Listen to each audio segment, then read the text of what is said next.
Okay, I'd like to welcome you back and hope you're all a little more set after a full meal. I know it's hot, but we have two papers in this session, and the session will be looking at children's literature, more specifically the writing for children and the writing by children.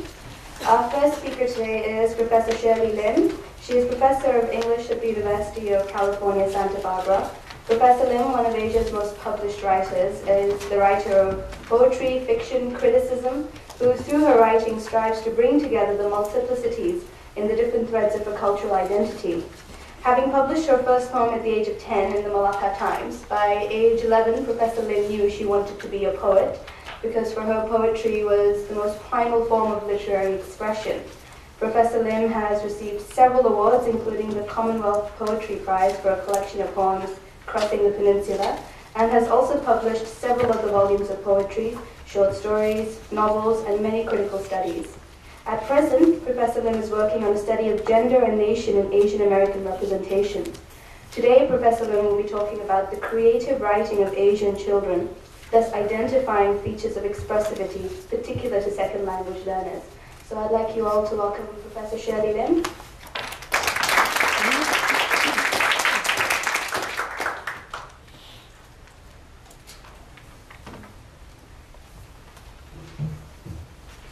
Thank you for coming back after lunch. I wouldn't have come back after lunch if I wasn't speaking, so I'm really grateful.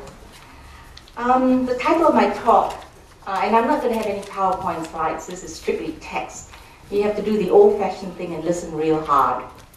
Title of my paper is I Saw a Ship A-Sailing, Asian Linkages on Children's Writing and Writing for Children. As anyone who has read my memoir knows, I admit to writing poetry from the age of 10. But it was in fact much earlier. And in a recent paper presented at the Academy Sinica in Taiwan, I addressed what I called my abject early formation as a poet. That is, as a Malaysian child, immersed in a Malay Hokkien speaking world, I wrote English language poetry in imitation of well-known poems beloved by British readers in the motherland, and thence widely distributed to colonized children throughout the empire. This autobiographical oddness may explain my concerns and commitment both to teaching creative writing to Asian children, and more recently to writing stories specifically for Asian children. But critical and analytical as I have been over the decades about the cultural, social, and psychological effects of British children's literature on my self-formation and my present identity straddling, it occurred very late to me that I should myself make an intervention in this field of the early imagination that I have argued is primary and crucial in its long-term effects on the subject. This afternoon, rather than conjure yet again the historical contradictions in English colonial education, its long-term repercussions on local cultures, native societies, indigenous languages, etc., material consequences forcefully articulated in the last century by colonial and post-colonial intellectuals such as Memmi, Frantz Fanon, Chinua Achebe, Edward Said, Ray Chow, and more, I wish to imagine a different kind of socio-cultural dynamic, one perhaps more appropriate to harbor and port geographies, like my own hometown of Malacca and like Hong Kong, to sites of mercantile exchanges, an imaginary that worked more powerfully in shaping my childhood sense of literary identity than the all-Quran concepts of ethnic abjection that now, belatedly, casts a baleful self-reflexivity on childish reading and writing habits. I learned to write through books published in the United Kingdom, exported to Malacca, one of the 3 straight settlements that were taken for the British Empire by colonial administrators such as Sir Francis Light and Sir Stamford Raffles. These cherished books carried poems for children famous throughout the post-Victorian Empire. Invictus, Casablanca by Felicia Dorothea Hermans.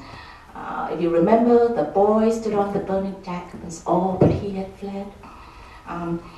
But it was the Mother Goose rhymes that first opened the doors of poetic perception for me, and particularly the delightful nonsense verse, "I saw a ship a-sailing," and you all can recite it with me.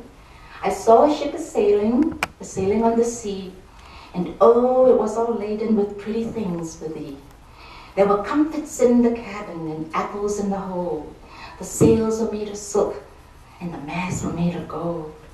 The 24 sailors that stood between the decks were 24 white mice with chains about their necks. The captain was a duck with a packet on his back, and when the ship began to move, the captain said, 'Quack, quack.'" What might delight a child, any child, in this poem? First, I'll place before you the vision of arrival into a port of a ship with a wonderful cargo of presents. This image makes overt the values of gift exchange that are central to many societies, especially in Asian territories. And for an Asian child, for whom apples in the 1950s were a rare and expensive treat, the promise of apples was as delightful as the notion of masts made of gold. But this cargo image, wondrous imports from an abundant West, is also contextualized imaginatively and materially in a mercantile site, historically populated by both native and migrant folks, fishermen, sailors, traders, merchants, and all their various economic spin-offs. A darker theme underlies this apparent innocent nursery rhyme, the image of the 24 sailor white mice with chains around their necks.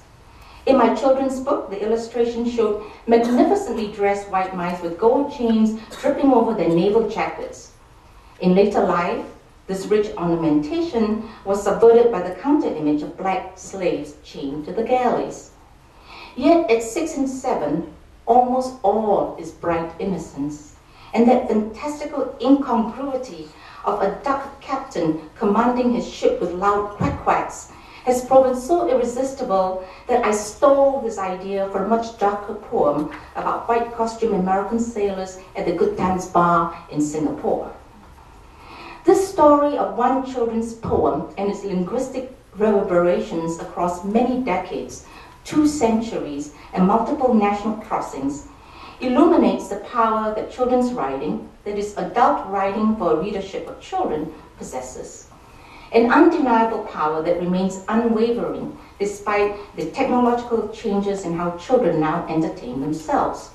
We only have to name Alice in Wonderland, Charlotte's Web, and Harry Potter to acquiesce to this power. For me then, a child's delight in reading and that same child's desire to write, increasing with the range of his imaginative powers, are integral, inseparable dynamics. Not every child enchanted with literature at a young age goes on to become a creative writer, and not every adult writer confesses to wandering around the enchanted woods of books at an early age. But for many authors, as disparate as the Bronte sisters, Graham Greene and Salman Rushdie, childhood reading and the growth, the educare, the drawing out of the innate interest, are causally related to the books they would go on to write as adults.